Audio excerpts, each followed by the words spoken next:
vocero. En esta ocasión tenemos con nosotros a la licenciada Nora Morales, a quien le agradezco muchísimo que esté pues compartiendo o va a compartir con nosotros estos conocimientos que ella tiene respecto a la propuesta de reforma fiscal que presentó el Ejecutivo Federal el 8 de septiembre.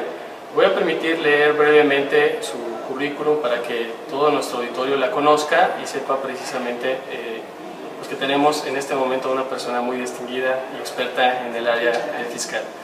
Ella es licenciada en Derecho, egresada del Instituto Tecnológico de Estudios Superiores de Monterrey, es maestra en Derecho Fiscal por la Universidad Autónoma de Nuevo León, fue socia del despacho Chever Ruiz Amarripa y compañía Sociedad Civil, actualmente es socia del área fiscal en el despacho de Mancera Sociedad Civil, Ernst & Young, que es más conocido por ese nombre. Es vicepresidenta del Instituto Mexicano de Ejecutivos en Finanzas, miembro activo del Comité de Precedentes y Legalización de la International Fiscal Association, Grupo México, y de la Comisión Fiscal de la Barra Mexicana Colegio de Abogados, AC, y del Comité Fiscal de la Confederación de Cámaras Industriales de México, CONCAMIN. Pues te agradezco muchísimo que estés con nosotros esta tarde. Realmente es un tema bastante importante el que vamos a tratar de abordar el día de hoy, esta propuesta de reforma fiscal. ¿Qué nos puedes decir con respecto a la visión del IMEF de esta propuesta de reforma? Fíjate que, primero, muchas gracias por la invitación. Gracias. La propuesta del IMEF, o más bien la visión del IMEF en la propuesta, la realidad es que no la vemos con muy buenos ojos, porque en relación a lo que nosotros esperábamos que iba a ser la propuesta, no lo está cumpliendo, nuestras expectativas no se cumplen. Me explico mejor. El IMEF siempre ha tenido en mente que las propuestas de reforma fiscal ayuden a que la economía mejore, a que la economía crezca. En este sentido, la propuesta que estamos viendo ahorita es una propuesta eminentemente recaudatoria que como tal pudiera originar que haya menos dinero en la economía, más en manos del gobierno, pero mucho menos en la economía, lo cual hace contrasentido. Inclusive Estados Unidos, cuando vio su recesión más importante, su grado mínimo en la economía, lo que hizo fue devolver impuestos, darle más impuestos a la gente, crear beneficios, reducir tasas para que la economía creciera. Lo que está haciendo México, sin embargo, es elevar tasas, quitar ciertos derechos de los propios contribuyentes, con eso hacerse de más dinero en busca de que lo invierta de mejor manera, que eso pues estará por verse. Nunca nos hemos caracterizado por ser un gobierno que gaste de la mejor manera, o que al menos rinda cuentas muy puntuales de cómo gaste. Entonces, lo que vemos es una reforma fiscal que quita dinero a los particulares para tenerlo el gobierno, con la esperanza de que el gobierno haga un gasto importante, pero no sabemos si va a ser el gasto como mejor nos hubiera gustado. Pero, también en una conferencia de prensa que daba el presidente del Instituto Mexicano de Contadores Públicos decía precisamente que en veces anteriores pues se había tomado en cuenta a distintas organizaciones, el IMEF, el IMSP, la Asociación de Banqueros de México, y en esta ocasión el Ejecutivo pues toma la decisión de presentar una propuesta de reforma por su cuenta, sin tomar en cuenta estos organismos tan importantes. Claro. Sí, fíjate que de hecho fue algo muy chistoso para que los que tenemos ya bastante tiempo en el medio, en términos generales las propuestas se discutían previo, se pedían comentarios de los profesionistas, de las asociaciones, el IMEF, por ejemplo, era muy solicitado en ese sentido. En esta ocasión hubo una secrecía total, de forma tal que hasta el día que salió la reforma, que fue el domingo, hasta ese día supimos lo que iba a contener la reforma. Nos imaginamos que por eso tiene tantos defectos. Quizá fue hecha de manera muy prematura y solamente con una óptica. Nos hubiera gustado mucho participar y ayudar como sector empresarial en la elaboración de la reforma, que creo que es lo más conveniente siempre. Pero en esta ocasión sí, efectivamente no se nos pidió nuestra opinión. Sí, tú lo decías ahorita, precisamente que tiene muchos errores. Pareciera que es una propuesta de reforma fiscal presentada como para ser rechazada al mismo tiempo, ¿no? Incluso la misma Cámara de Diputados, Manuel Fabio Beltrones, se pronunció en contra del IVA en colegiaturas. Entonces, que el mismo partido tenga, digo, no es malo, pero sí que el mismo partido que te va a apoyar en las cámaras te está rechazando, creo que hay un mensaje ahí. Entonces. Sí, pero fíjate que no hay que irnos por esa parte que es la más publicitada. Yo voy a explicar mejor. En materia de IVA, de lo que más se ha hablado en los medios es específicamente de el IVA en la venta de casa-habitación, del IVA en las colegiaturas, palabras más, palabras menos. Claro. La realidad es que eso pareciera que está ahí más como moneda de cambio, sin que por supuesto lo sepan, pero pareciera que está ahí para ser eliminado y para considerarse que ya hubo una suerte de victoria. Sin embargo, la victoria va a ser pírrica si no se eliminan muchas cosas más que no están siendo quizá tan publicitadas, pero que son muchísimo más graves. Sí es grave, por supuesto, que se grave la venta de casa-habitación, sobre todo si es usada, porque no hay un valor agregado. Como su nombre lo indica, el impuesto al valor agregado grava lo que se le agrega a algo en la cadena productiva. Si yo compro hoy una casa $1 millón y la vendo en 2014, va a valer $1 millón más del 16%. Y si en ese mismo año quien me la compró la vuelve a vender, va a valer otro 16%, lo cual no hace ningún sentido, porque el precio de la casa va a subir sin que nadie le haya en realidad agregado un valor o que el impuesto esté calculado que pase en ese valor agregado. Eso es grave. Pero en realidad las cuestiones graves vienen mucho más por prohibiciones de deducciones que se dan a personas físicas, por ejemplo. Por ponerte un ejemplo, las deducciones de las personas físicas se topan alrededor de 47,000 pesos al año. Si tú tomas que un padre de familia, que son esposo, esposa y 2 hijos, ese monto de 47,000 pesos y tiene un crédito hipotecario, por ejemplo, se va a pasar a los 4 o 5 meses del año y después te vas a quedar sin deducciones, lo cual no incrementa la formalidad, porque yo voy a ir al doctor y no, ya ni me dé factura, no me dé nada, yo no puedo deducir. Entonces es una medida que no hace ningún sentido, que no ayuda a la formalidad. A personas físicas también se nos eleva la tasa hasta el 32%, sin que sea progresivo. Alguien que gane más de 41,000 pesos al mes ya es muy rico, y entonces ya va a pagar esa tasa del 32%, lo cual tampoco hace mucho sentido. En fin, hay varias medidas así en personas físicas. En personas morales quizás sean las más importantes las limitantes que tiene. Hay una muy importante que es una sobretasa por el pago de dividendos del 10% adicional. Esa es una sobretasa que lo que hace es que nuestra tasa en realidad quede en un 37%, que no es competitiva a nivel mundial. Por ejemplo, una de las cosas que siempre se pronunció en IMEF es que la tasa queda al 28%. No solo no queda al 28%, sino se eleva al 30%. Y además con el 10% de los dividendos se eleva al 37%. A eso súmale la PTU. Recuerda que el pago de la PTU es del 10% de la utilidad. Entonces, que terminamos en algo así como un 44%. Y nos dicen que no nos preocupemos, porque en otros países, como en Canadá, como en Irlanda, como todos esos países que se parecen tanto al nuestro, pagan esas tasas, ¿no? El problema es eso, precisamente, no hay como punto de comparación entre nuestro país con países como Canadá u otros países. Claro. Realmente la situación económica, la situación fiscal es totalmente distinta. Claro. Entonces esa parte, por ejemplo, es muy criticable. En el IMEF siempre dijimos, hay que mantener la tasa corporativa a niveles competitivos y en cambio hay que elevar o hay que generalizar la tasa del IVA, quizá empezando con un impuesto más pequeño en bienes como alimentos y medicinas, pero tendremos que ir para allá porque eso es lo que le da más eficiencia al impuesto al valor agregado. No nos hacen caso, nos graban la casa habitación, que no hace ningún sentido, nos dejan alimentos y medicinas porque es popular dejarlo y no suben la tasa a las personas morales y a las personas físicas. Entonces, este discurso que se tiene en el sentido de que están pagando más los que más tienen, en realidad no es del todo así. Sí estamos pagando más, podría decirse los que más tienen, pero los que más tienen si somos formales, porque los que son informales siguen sin pagar. Ese es uno de los objetivos de esta propuesta de reforma fiscal, precisamente, ¿no? Combatir la informalidad. Correcto. Pero encontramos no se logra. Precisamente ese combate. No se logra, porque la única medida que ponen, una de las medidas que más anuncian como combate a la informalidad, es un nuevo régimen para personas físicas que se llama algo así como un régimen de incorporación, que lo que hace es que la persona física se le exente del pago de impuesto a la renta un año y después lo vaya pagando gradualmente. Sin embargo, vaya pagando gradualmente hasta por un periodo de 6 años, incrementándose pequeñamente la tasa. Sin embargo, este régimen, además de que no es aplicable para personas físicas, la realidad es que no trae ningún aliciente.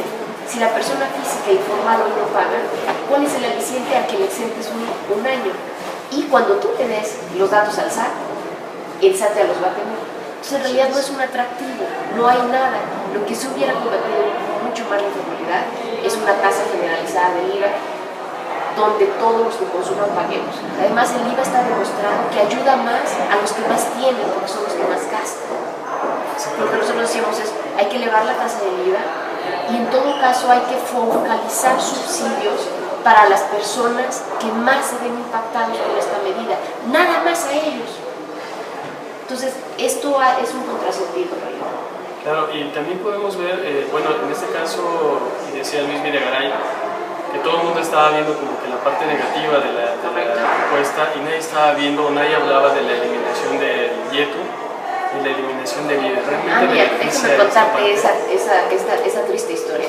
La realidad es que sí, se elimina el IETU, pero la moneda de cambio que nos piden por la eliminación del IETU es altísima, porque sobre el texto de eliminar el IETU se amplía la base para el impuesto sobre la renta de las personas morales. ¿Cómo se amplía? La base de que esto es muy sencillo y cualquiera lo entendemos, ahora sí que yo pago sobre una utilidad, que palabras más, palabras menos es ingresos menos deducciones igual a utilidad.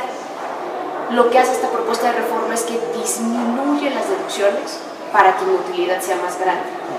Y dentro de las deducciones que de manera importante restringe y limita son, por ejemplo, los pagos de prestaciones exentas para el trabajador. La previsión social, por ejemplo. Si yo doy al trabajador cierto tipo de prestaciones como vales de despensa, ayuda para becas, etc., alguna parte de la PTU y varias otras cosas son exentas para el trabajador. Quiere decir que yo las deduzco porque yo las pago, claro, pero el trabajador no las acumula. Entonces ahora te dicen, te lo voy a limitar hasta un 41%. Entonces, no obstante, yo sigo haciendo el mismo pago, tú no lo sigues acumulando como trabajador, pero yo ya no puedo deducir de esos 100 pesos, yo ya no puedo deducir los 100, de estos 100 pesos en mi ejemplo. La realidad es lo que hace en la práctica es que me traslada a mí como empresa el impuesto tuyo para que lo pague yo, o una parte importante del impuesto. Esto es absurdo porque lo único que va a generar es que los patrones den menos prestaciones de previsión social exentas. ¿Qué patrón va a querer dar o invertir en eso si le va a pegar en sus deducciones?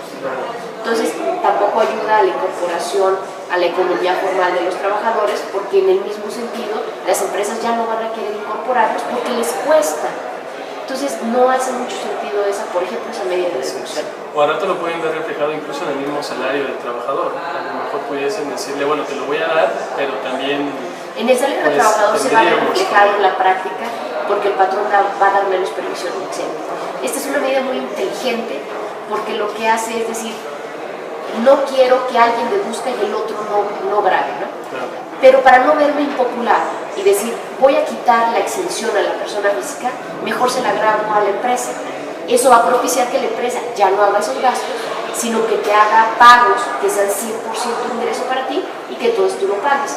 Pero yo no paso por el desgaste de una medida poco popular de quitar exenciones. Estaremos hablando más que nada también, y fue el análisis de varias personas que precisamente lo que buscó el Ejecutivo Federal fue dar una cachetada con guante blanco incluso a la oposición al eliminar esta propuesta de impactar o de gravar el IVA, bueno, los alimentos y los medicamentos con IVA. Porque incluso ellos el año pasado, en diciembre, habían modificado el partido, el PRI, como partido modificó los estatutos para poderlo permitir, ¿no? Y resulta que a la hora de presentar la propuesta, pues ya no se dio. Claro. Entonces, pudiésemos hablar también de esta parte de una...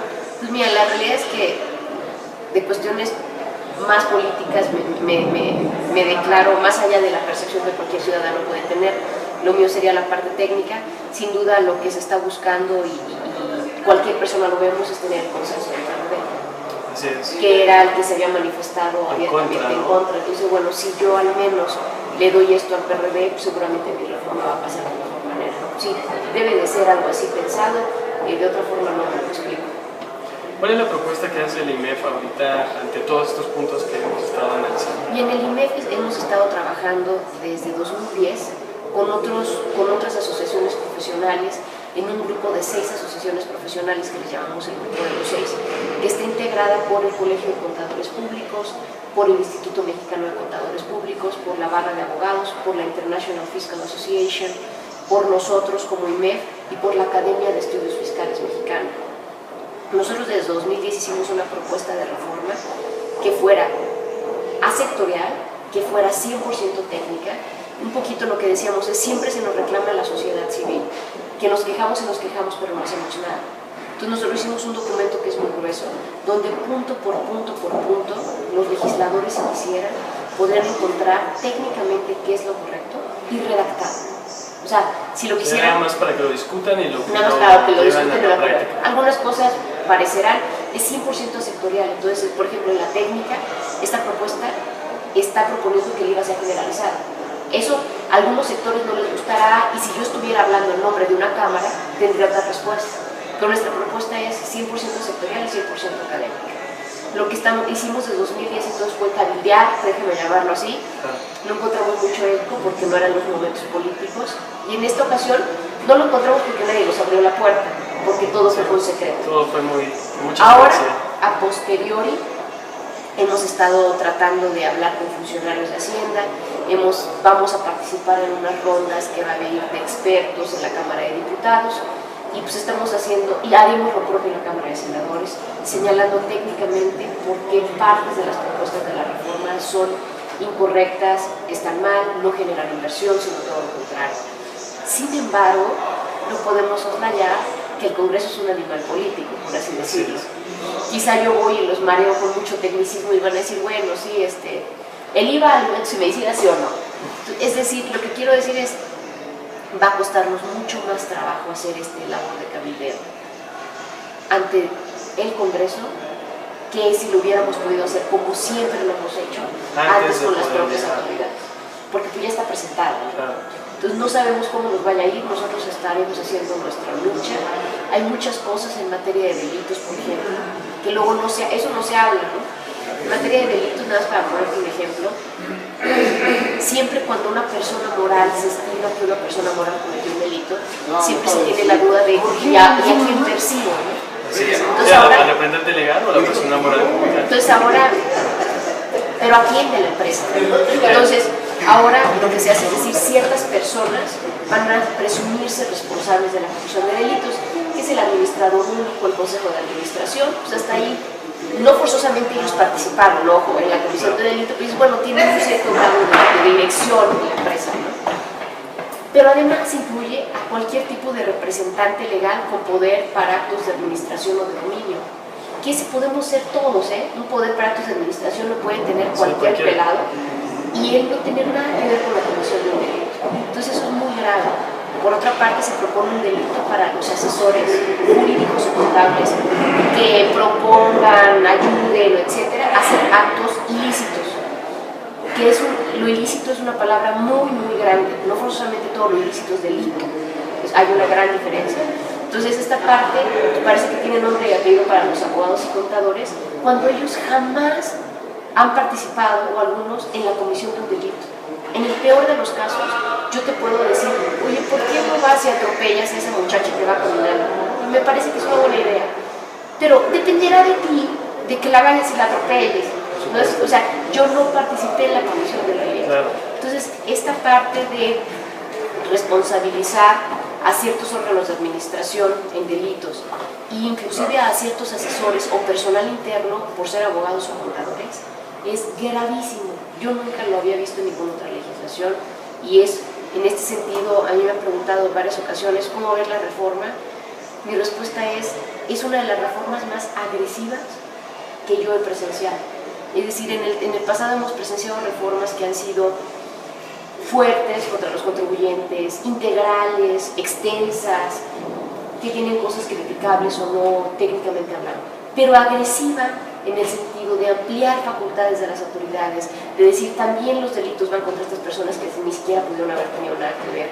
Hay una responsabilidad solidaria para socios y accionistas. Nunca habíamos visto eso, ¿no? Es un poco como 2, 3 contribuyentes o miles, los que sean, se han portado mal. Entonces vamos a tomar medidas generales y con eso se va a acabar. Bueno, sí, ciertamente nos ponen en un predicamento, pero el que ciertos contribuyentes hagan ciertas actividades que no están permitidas por la ley, lo que debiera de derivar es el que vayan tras de esos contribuyentes. no de que hagan reformas generales aplicables a todos, inclusive a los que no tienen nada que ver. Estaríamos hablando, o podríamos vislumbrar una parte de una vinculación entre las leyes fiscales y las leyes penales, de tal modo que todo el mundo sea perseguido como tal en un momento dado. Esperemos que no. El propio Código Fiscal tiene sus propios delitos. Técnicamente hablando, el Código Fiscal te define cuáles son los delitos en materia fiscal y no necesitas más que para cuestiones de procedimiento ir al Código Penal Federal. Entonces, es justamente en el Código Fiscal donde se amplían estos delitos. No sabemos cómo lo va a ejercer la autoridad, es posible y es, ojalá, si pasara así, que nos enfrentemos con la autoridad más responsable del mundo y que este tipo de cosas los ejerza cuando en realidad estemos en presencia de actividades de contribuyentes que lo necesiten. Pero la puerta está abierta para que lo haga inclusive de una manera más amplia. Sí, el problema también es que precisamente los mismos ciudadanos, los mismos contribuyentes, al no ver beneficios como tal dentro de una reforma o dentro de una legislación fiscal, pues obviamente opta por ciertas facilidades fuera de la ley que le permitan aminorar el impacto en sus economías, ¿no? Como tal, en su empresa, en su familia. Claro. Y creo que estamos ante un riesgo, tú lo mencionabas ahorita, esas atribuciones que se le están dando a las autoridades fiscales pueden rayar un poco en el extremo. Podrían ser excesivas si se ejercen mal, esperemos que no se ejerzan así de manera muy autoritaria. Y por otra parte volvemos al punto de qué persigue esta reforma, aunque se haya vendido como que persigue ampliar la base tributaria, cuando uno lo analiza y es opinión de todos los expertos con los que te sientes, de periódicos, etcétera, que no ayuda a ampliar la base tributaria y por otra parte sí hace que los contribuyentes formales hagamos más. Sigamos pagando. Sigamos pagando más. Personas físicas y personas morales. ¿Qué pasa con las personas morales? Habla de que obviamente, o la frase, y tú la mencionabas hace rato, de que pague más quien más gana. ¿Realmente se está cumpliendo este dicho? No, yo creo que no. Propuesta? La realidad es que el que pague más y el que más gana lo hacen ese discurso sobre todo para personas físicas. La realidad es que cualquier persona que, como te digo, pagarle 42,000 pesos. Entonces, planteando el tema que se dice que esta reforma grava más a quien más tiene, en realidad no es así, porque arriba de 42,000 pesos cualquier persona física paga lo mismo que cualquier multimillonario, es la tasa del 32%. Ahora, en esta parte, el artículo 31, versión cuarta, nos habla de estos impuestos, bueno, de dos partes, la equidad y la proporcionalidad. ¿Realmente estos impuestos progresivos son proporcionales? Lo que sucede es que no vemos progresividad, es decir, estaríamos de acuerdo en que la tasa fuera esa, pero con más renglones de progresividad, no que la alcanzaras arriba de ganar 42,000 pesos al mes. En ese momento alcanzas la tasa más alta que existe, eso no hace progresivo, porque la misma tasa voy a pagar yo que Carlos Slim. Así es, cuando él gana muchísimo más dinero que lo que gana. La va a pagar sobre una tasa más amplia, por supuesto, pero si en realidad quisiéramos hacer esto, tendríamos que meterle más renglones y unos topes más ajustados, no que luego alcance la tasa máxima. Okay, ¿no hay algo más que desees agregarnos respecto a tu punto de vista personal y también visión del IMEF? Pues en realidad creo que comentamos de manera general todo. En el IMEF creemos que esta reforma no es la que México requiere para hacer crecer su inversión, para ser un país mucho más atractivo a la inversión extranjera.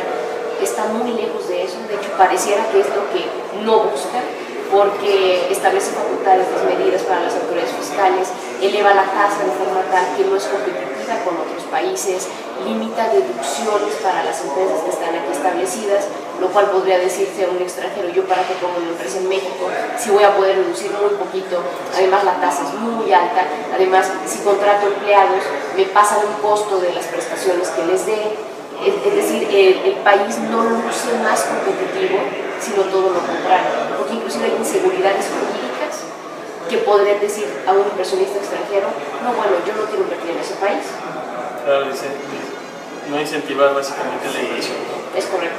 Ahora, pues te agradezco muchísimo la entrevista que nos regalas en Proyecto Grado Cero. Te invitamos a que pues, cuando gustes informarnos algo, dejamos el espacio abierto, las futuras propuestas que hagan, incluso cuando ustedes estén en la Cámara de Diputados, Cámara de Senadores, si estás compartiendo algo. Claro, pues, nos mantenemos en contacto y sí, seguramente podemos seguir platicando mucho más a medida de que la reforma avance. Así es, pues muchísimas gracias. No, muchas gracias a ustedes. Nora Morales, quien es vicepresidenta del área fiscal del IMEF, en este momento pues la tomamos en un pequeño receso, está en precisamente como en un congreso del IMEF, evaluando toda esta parte de la reforma fiscal que propuso el Ejecutivo Federal. Y pues muchas gracias a todos los que nos siguen en Proyecto Grado Cero, síganos sintonizando, ustedes conocen nuestros medios en Facebook, Revista Grado Cero, www.proyecto Grado Cero, en Twitter, Proyecto Grado Cero con número. Y bueno, pues muchísimas gracias a todos. Muchísimas gracias. Muchas gracias, hasta luego. Hasta luego.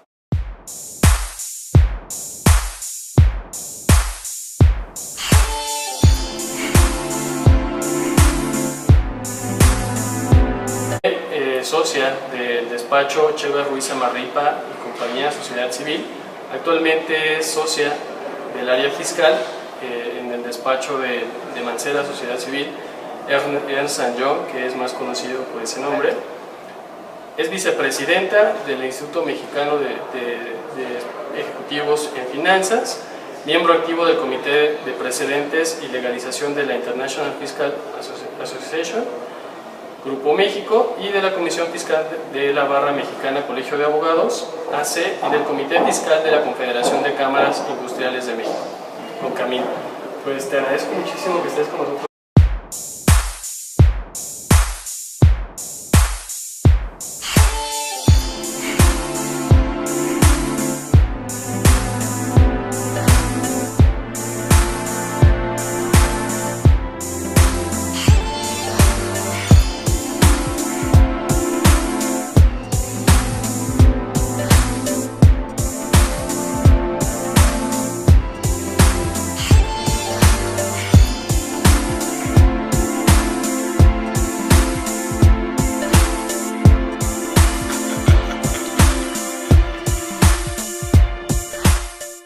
La propuesta que estamos viendo ahorita es una propuesta eminentemente recaudatoria que como tal pudiera originar que haya menos dinero en la economía, más en manos del gobierno, pero mucho menos en la economía, lo cual hace contrasentido.